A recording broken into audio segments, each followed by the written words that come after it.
You do it that oh, we're live. Good morning, good evening, good afternoon, whatever time you're watching this in the distant future on YouTube or whatever new platform all this stuff ultimately will get ported over to. You never know. Whatever. 10 years ago, oh no, I guess there was YouTube 10 years ago, but it wasn't what it is today. Same thing like all these social, we were just having a discussion yesterday about social media and how platforms come and go, and yeah. Anyway, neither here nor there, not important. Thank you for joining us for the latest SilviaFindings live stream. I get distracted, it's okay. It's Wednesday morning, or Wednesday morning when we're taping this, 10:30 a.m. Pacific time, and extrapolate it out to wherever you are, on whatever coast you are, whatever time zone you are. So like I say at the beginning, good morning, good evening, good afternoon, whatever you're watching this. This is the beauty of posted videos. We're doing this live on Facebook, Facebook Live thing for now, but eventually it'll get ported over to somewhere else. Nobody actually watches when we do it live. Most of the views happen after the fact. I mean, that's not true. We do get a couple people, usually 3 or 4 people. Episode 83 of our Wednesday live streams. That means we've been doing it almost 2 years now. And we started doing this just, because shows were canceled because, the whole global pandemic thing. And we weren't able to see any of you guys, any of you people in real life, in the flesh. So we decided to try connecting with you guys digitally. We did a bunch of things, but the bulk of these 83 episodes have been, we did a couple of how-tos here and there, but for the most part, it's been cataloging all of the products that we sell, slowly but surely going through them all, explaining how they work, what's the best use for this, for that, and, looking at the items online are great and everything, and the pictures, give you a view or a couple of views. But sometimes seeing the thing in real life and seeing it interact with a real person helps a lot, and that's why we did that. And we're done with that. We're finished. We did everything. It took us 2 years, but we've got through everything. I think we didn't do like head pins, or we might have done them when we did the findings and the clasps. But it's a head pin. What more do you need to know? How long is it and how thick is it? They all work the same. Right? I'm going to get in trouble from all the beaters who are like, hey, we need head pins. They're very important. Yes, they are. But I don't even know how I got on that topic. I wanted to do something a little bit different. And we had just finished doing, last week, we finished doing the bulk chains. And one question that I get a lot, because when we're doing shows, sometimes at the retail shows, people will say, oh, I love this chain, I want to make a bracelet with this chain, or I want to make a necklace with this chain, or I need a necklace, I have this pendant that has to sit exactly here on my chest, and so I need it to be 27 inches or some weird thing, and I don't have a chain. So we make it. We actually will pull the bulk chain off the spool and cut it to the size, put the rings on the ends, put clasps, and send them away happy after we take their money. And that's great, and that works for a lot of things, but as I was doing the chain, I noticed that there were some chains that you obviously couldn't put a jump ring through the last link in the chain, right? The links in the chain are too small, and you can use a crimp, or you have a couple crimps that might work, sort of thing, but it's not as professionol as looking at the end of the chain with a beautiful jump ring soldered right to the end. And that's what I'm going to demo to do that. So it's a soldering demo, but it's germane to what we've been doing as far as the chains is concerned. So when there's soldering, there's science. Sorry. It just makes it easier to understand, easier to troubleshoot what you're doing if you understand a little bit of the science of it. And I'm not going to go too far into the material science. You know what? There's a really awesome YouTube video that I'm going to find it, and I'm going to put it in the link, in a link somewhere, either below here on Facebook, or when we put it on YouTube, definitely I'll put a link to that video. because it just it's if you're a real science material science nerd, it's it's so good. It explains so beautifully well what I'm going to kind of gloss over today. So if you're interested in a little bit more science, we'll have that for you. I don't know. I don't know. In one of the comments below, just look for it. It's the video that I wish I had made about material science. Although it's a little less jewelry.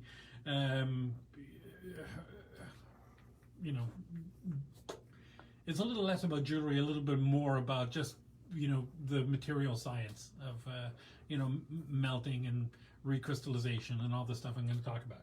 So when you're soldering, basically, there's a couple of things. When people think of soldering, a lot of times they think of those low temperature solders where you have a soldering iron or a soldering gun, like stained glass, right? The leaded stuff that, I'm sorry, I don't even know what it is, but it's some metal that melts at a pretty low temperature that they melt in between the glass, shards to make the frame, or electrical soldering. If you're soldering like a little contact to a thing, those kind of low temperature solders, they will work with an alloy of a metal that there's no silver in it. It's just whatever it is, and I don't know what it is because I never use it. But those low temperature solders work by it's almost like an adhesive, but it's not a gooey adhesive, it's not a sticky adhesive. The metal, the solder becomes liquid and flows onto the surface and kind of gets stuck in the nooks and crannies on the surface of the pieces. The microscopic nooks and crannies on the surface of a piece, and joins them together. But they always stay separate pieces, right? You could literally, if you tried, you could peel the solder off the glass, in a stained glass kind of thing. And the solder and the glass always stay separate entities. When you're soldering the way we're going to be soldering, jewelry soldering, silver soldering, technically it's called low temperature brazing, but not important to get into the semantics of it. It's you got to use a torch, and we're just going to use this little tiny a butane torch that you can get any good jeweler supply have them. It's a butane torch. The only thing I'm going to say about these is, you can get expensive ones like the Blazer, that's the brand. I'm going to get in trouble. That are like $100 or more, sort of thing. But I think I got this one on Amazon for like $19. So I'd have to go through 5 of these before I went through one Blazer, and as long as I'm going to get in so much trouble from purists now. People are going to say, but Mark, Blazer is like the pinnacle of the... Yeah. The law of diminishing returns. The flame is not more hot because it's a Blazer torch. They ostensibly last longer. The workings are a little bit better.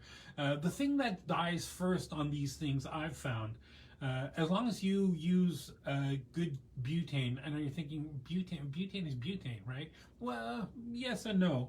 Butane is a gas that can be refined, and the more refined it is, the better, the cleaner it burns, right? So if you buy like this Burns-O-Matic butane that you get at like the hardware store, it burns kind of dirty. And eventually, the diaphragms in here will get coated with grime, sludge. I don't know what it is. I don't open these things up. But eventually, they stop working well.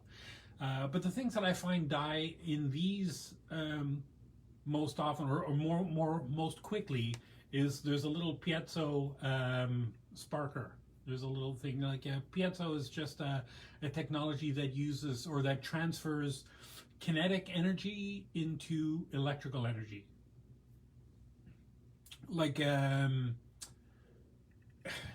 mind, it's not important. It's not important. I mean, I'm going to go into the weeds about piezo technology, but it's not important.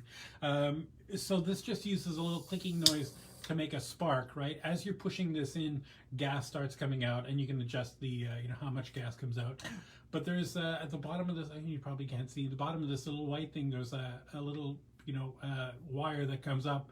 And when you hear that click, it's transferring the energy of that click into a little spark, and the spark makes that flame light.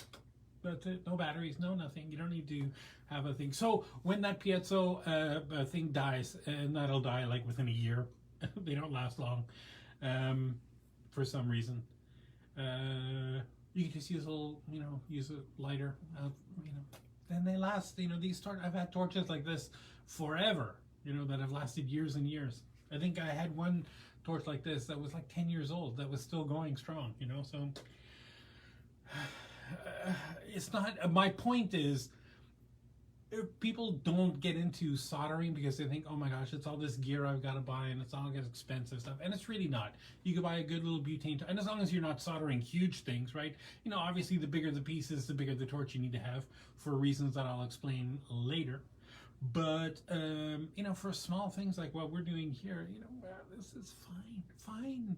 I've even seen, there's a torch you can buy that's like the size or shape of a pen, right? You've ever seen those? It's like a pen torch where this thing is exactly the same, and the fuel is in like a chamber like this, and there's a little clicky thing on the back, and it makes a little, and it's the same flame. It just, whatever, just as long as it's hot enough, which is the whole point.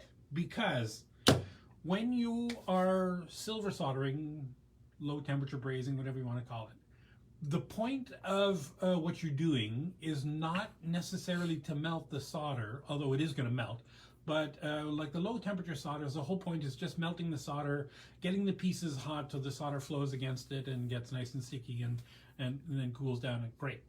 But for this, you have to heat the pieces that you're joining together to the temperature that the solder becomes liquid. And that's really important for a reason I'm going to explain in a second. I'm going to explain it right now. Sterling silver or gold, copper, brass. Brass is an alloy of copper and zinc. So bronze, copper, and tin. All the jewelry alloys. All the metals that we use for jewelry. Nickel, gold, palladium, titanium, platinum, rhodium, all those metals. They, not rhodium actually, but that's another story. But anyway, all these jewelry metals, so sterling silver especially, or copper, anything, they're made up of crystalline communities, right? There's a lot of crystals that are kind of joined together into nice, big, tight communities. And in between these crystalline communities, there are big gaps. We're talking, microscopic. It's like not quite atomic, but molecular, at the molecular level when I'm talking about the gaps. If you were to get another metal that was liquid, the metal that's liquid, as long as the metal that you're trying to join it together, as long as it's hot enough for the solder to, or for the metal to flow against it, when the metal becomes liquid, it can flow in between those gaps, right? Does that make sense? So if you have two pieces of silver that you want to join together, you put them together, and then you put another metal in between. Think of a sandwich, right? So the sterling silver would be the pieces of bread, and the solder would be like the mayonnaise or whatever in between. And you put those together, and then you heat up the bread until or the pieces of silver until the solder is hot enough to become liquid, and then it'll melt and flow into the crystalline structures of the two pieces of silver, joining them together into a subcrystalline interstitial bond. That's on the test. Write it down. I love that word. Tim McCrate is the person who told me that, subcrystalline interstitial bond. He's a famous metalworker. Look him up. He's famous. Anyway, neither here nor there. So, when you're soldering with sterling silver, you have to have, and sterling silver is an alloy of 92.5% silver, at least 92.5% silver, and 7.5% of other stuff. Usually the other stuff is copper, or some ratio of copper and tin, or copper and zinc, whatever. Usually there's not much tin or zinc, but it's usually mostly copper. Sterling silver melts at 16, oh, I wrote it down because I can never remember the Celsius thing. It's 1640 degrees Celsius, 893 degrees Fahrenheit, or Celsius, the other way around. 1640 Fahrenheit and 893 Celsius is the melting temperature of sterling silver. So you need to have an alloy, obviously, that melts at a lower temperature than that, right? And the silver solder that we're going to use, I just got some wire solder here. I don't know if you can see that, right? This is a medium silver solder. This melts, becomes liquid, flows, because there's a difference between the melting point and the flow point, but I don't want to get into that because it's a little more science. This becomes liquid at 1360 degrees, which is 740 degrees Celsius. So there's about 300 degrees difference between the melting temperature of this and the melting temperature of the sterling silver. Now, we're just going to put the two pieces of sterling together. We're going to put a little bit of this in between them, and we're going to put the heat on it. And when the chain and the jump ring that we're joining together reach 1360 degrees, this will become liquid, will flow into the crystalline structure of the pieces of metal and join them together into that subcrystalline interstitial bond, which is what soldering is. So the trick is to getting the pieces hot enough for this to melt without them melting, and that's really the whole trick of the high temperature or low temperature brazing, or torch soldering, silver soldering. It may seem tricky, but with a little bit of practice, it gets easy. Now we're going to be soldering sterling silver items, and as we said before, sterling silver is an alloy of silver and copper loves oxygen. And as you know from chemistry class, right, years ago, or right now, who knows where you are in life. When you add heat to a chemical reaction, it happens a lot faster. Usually it speeds up. So when you put a torch on a piece of metal that has copper in it, or a piece of copper, if you've ever put a torch on a piece of copper, or a piece of sterling silver, it'll turn black, right? Because that is the copper binding with the oxygen in the atmosphere to create cupric oxide. Not to be confused with cuprous oxide, which is a different thing. And not important for this discussion, right? So in order to stop the pieces from turning black, because when the pieces turn black when you're trying to solder them together, the solder can melt and will flow onto the surface and stick to that cupric oxide, but it can't flow past that shell of cupric oxide into the crystalline structure of the metal, and it won't be able to join into that subcrystalline interstitial bond. Right, so you need to have another chemical agent in there that stops the copper from binding easily to the oxygen, and that's what the flux is. Right? I've got this Handy Harman. Oh, this is not Handy Harman. Superior Flux Manufacturing. I like that Handy Harman, Handy Flux, what it's called, or this Superior Flux. I like the white pasty fluxes a little better than some of the other ones. I just find them easier to use. But whatever works. There's no right way or wrong way. There's only a way or another way. Now, so you're going to put flux on the pieces where you want the solder to flow. And you would think, well, that would be enough, right? Yeah.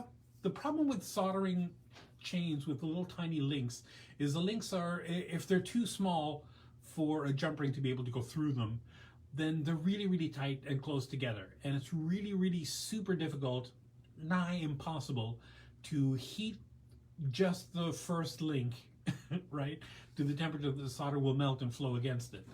Heat is pretty broad, and it's going to spread out, and, heat is always dissipating from where you're starting. So if you have, a big, long piece of metal and a little tiny jump ring, and if you put the heat right at that thing, the heat is going to propagate down that big long piece of metal, and it's going to take that straight piece of metal a lot longer to get hotter than the jump ring would, and the solder would melt and flow against the jump ring and not against that piece of metal. So you got to be, careful about how you're heating the pieces. Regardless, with a little chain, the solder is going to flow down a couple of links, and you're going to end up with the first, 5 or 6 links with solder flowed against it. And if you've ever tried this, you know exactly what I'm talking about. So you end up with the end of the chain being stiff and being all soldered together, right? So you get like 5 or 6 links that are all soldered together, and that's not ideal. So on top of the flux, which allows the solder to flow over the surface of the pieces, keeps the area free of that cupric oxide, and allows the solder to flow into the crystalline structure of the metal. We're going to use another chemical agent called anti-flux that does the opposite of the flux. It will not allow your solder to flow down the pieces. So we're going to put some flux on the first, maybe try to keep it only on the first little ring, and on the jump ring and the first link in the chain, and then we're going to paint the rest, or we're going to paint the anti-flux on first, and then we're going to paint the second, third, fourth ring with the anti-flux. It's very careful when you're painting the anti-flux and the flux on the pieces that the anti-flux doesn't touch the flux, because if I can't keep a straight face. This is the oldest joke in the jeweler's joke in the thing. If the flux and the anti-flux meet, the universe ends, right? So it doesn't really, but neither here nor there. And then this is just, I just got some Tix anti-flux, right? I didn't pick it. Nelson picked this up for me. Thank you, Nelson, from a local jeweler supply here. It's like $10 for a little bottle. And this little bottle is going to last me probably 10 years, right? Because it's just a little tiny, we're just going to brush a little bit amount on there. I think for the most part, what else? Should I talk about any of the other tools? The only other thing I want to mention, turn this around, let's see, what do we got here? Okay, so I've got a little pickle pot with some hot water and pickle. I've just got some soldering pickle, sodium bisulfate. That will, once you got some flux on the pieces and torch, no matter how good you are, you're still going to get some of that cupric oxide forming on the pieces, and you'll just throw it in the pickle. The pickle is a weak acid, or it could be a pretty strong acid depending on how you mix it up, and that will dissolve the cupric oxide from the surface of the piece. It will remove any flux or anti-flux that's left over and just leave it nice and clean. Now, when you put sterling silver pieces in pickle, it'll start to dissolve the copper first in the alloy, so you're going to end up with the silver sometimes looking white. All you have to do is polish that, because it's still all silver. It's just you have little tiny pockmarks in the surface, and the light is, instead of bouncing straight back off it, is bouncing out at all these diffuse angles and giving you that white look. But a little bit of polish and it'll be shiny, beautiful again, if you do it right. I've got my flux here. This is a giant tub of flux, and this is the smallest I could get. It's a 1 pound thing that's like, again, this is going to last me probably 10 years if it doesn't go bad. I've got a soldering pick here. This is a titanium pick. Theoretically, the solder doesn't stick to that.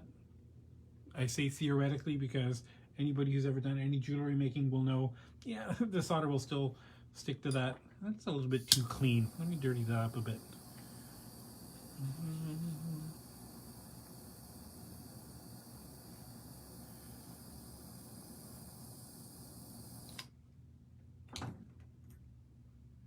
Nice. We get some oxidation happening on the surface of that, so the solder really won't stick to that. Let me just quench that. So that's a nice titanium pick. This I kind of love these, although you can use all kinds of things for that. Now the silver solder we're using, this is a wire solder, but I don't really like wire solder as much as I like chips. The flat strips of solder that you can make cut into chips. So what I'm going to do is I'm just going to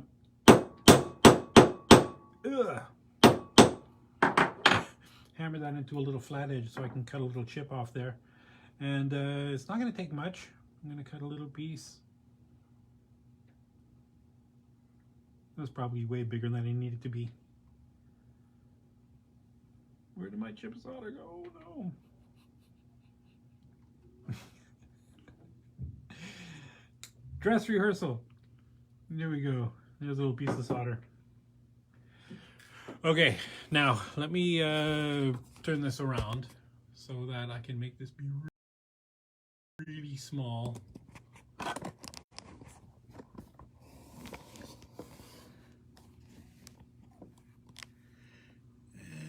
And whoops. Oh, can't do that in the live, okay? I can do it in live. I can do whatever I want.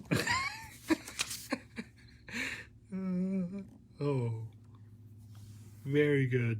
Very cool. Okay, so here's a...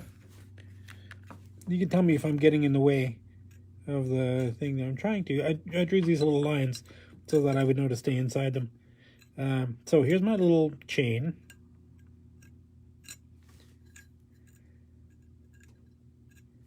Right, there's that very first link. So first thing I'm going to do, see, can I even get in there with these? Oh, I can. Nice. I'm going to grab the first link. It fell off. Better if I face this way. Now, this is you know, actual handy flux or anti-flux, but I've seen people use like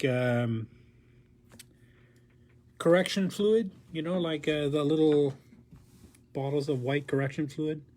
I'm just gonna paint this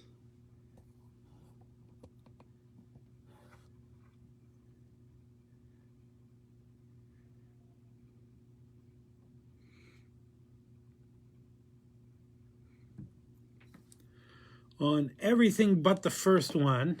Just dry that out. Might catch fire. Nope, nice. Okay.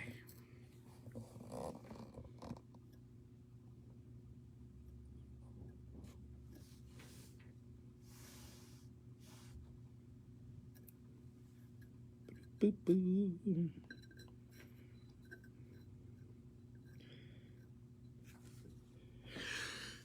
There we go. All right, can you see that? The first link is there. Nice and beautiful.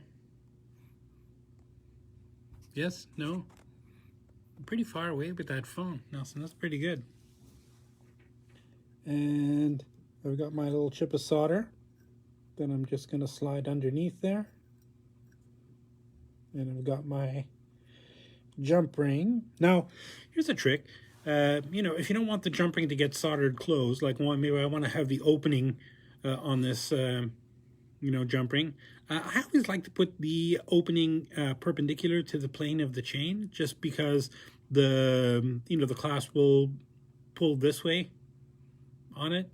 And if you put it, you know, if you solder it this way, it might be a little bit easier to do, but it always makes me nervous that you end up with this kind of like a little bit of a weak point here where the clasp is.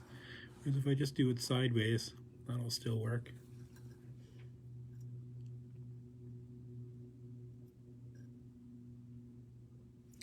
And all I've done is I've just opened the jump ring enough so that even if the solder flows all the way down to the end of the jump ring, it can't solder the jump ring closed, right? So I'm gonna get a little bit of flux, nice watery flux. There's probably way more flux than I need, but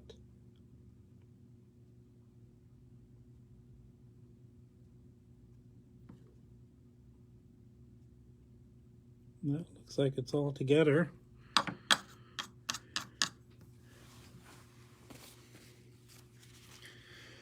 Now I'm going to, I'm right-handed, so I'm going to hold the tweezers in my dominant hand, in my right hand. I'm going to hold the torch in my left hand, because you don't have to be super accurate with the torch.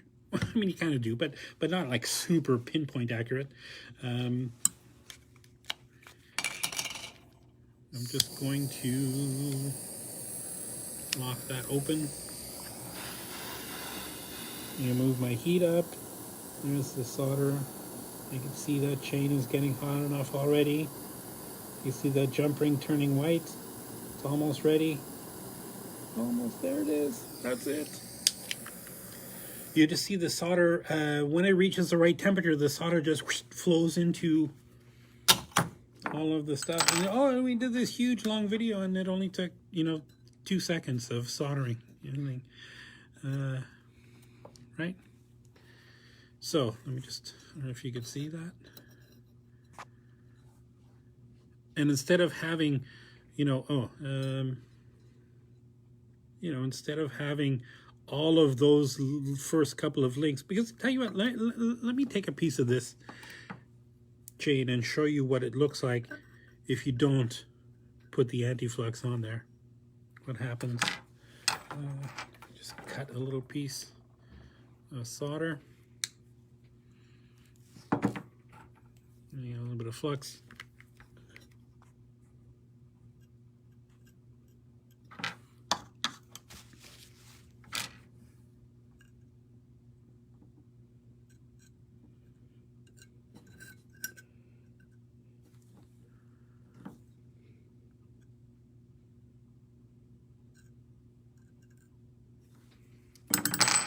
Okay, now if I put some heat on there,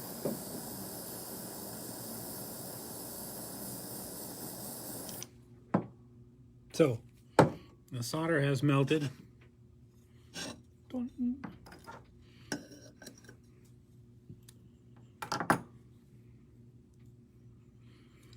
And I don't know if you can see that. I guess this is not that bad. Only the first 3 or 4 links got flat, but you end up with like a little bit of a stiff, a flat edge at the beginning, right, where it's not supple. Anyway, this, I'm just going to take this and throw this in the pickle quickly for a few minutes. Oh, and I'm when you put things in and out of the pickle, you don't want to use steel tweezers, right? Because this kind of sodium bisulfate acid, if you put steel in there, the steel creates an electrical charge, and any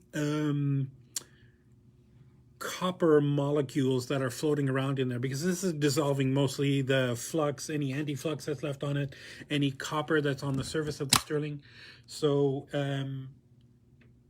eventually you'll get a bunch of copper molecules floating around in the pickle, and if you put something with steel in there, it creates a little electrical charge, and then but it's enough of an electrical charge that it'll turn that into a plating bath, and you'll end up copper plating all of your beautiful sterling pieces. So I've just got these little plastic tweezers, or you can get copper tongs, which I think is kind of more traditional.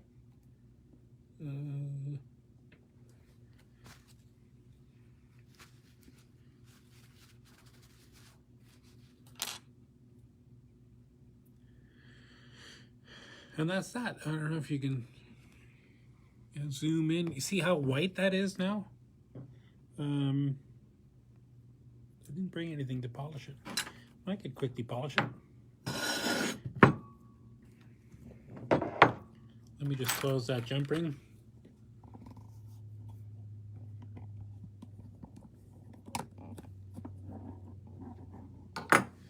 And I could just use a little polishing bar.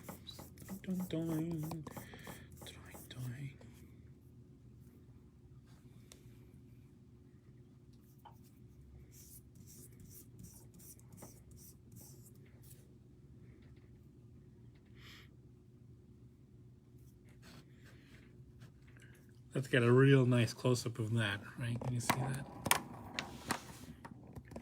Right, nice and shiny, nice and beautiful. Very professional with the solder, you know, just with the chain soldered into the jump ring. No stiff edge on the end of that thing. And I guess that's it. I don't really have anything else. Let's get that back to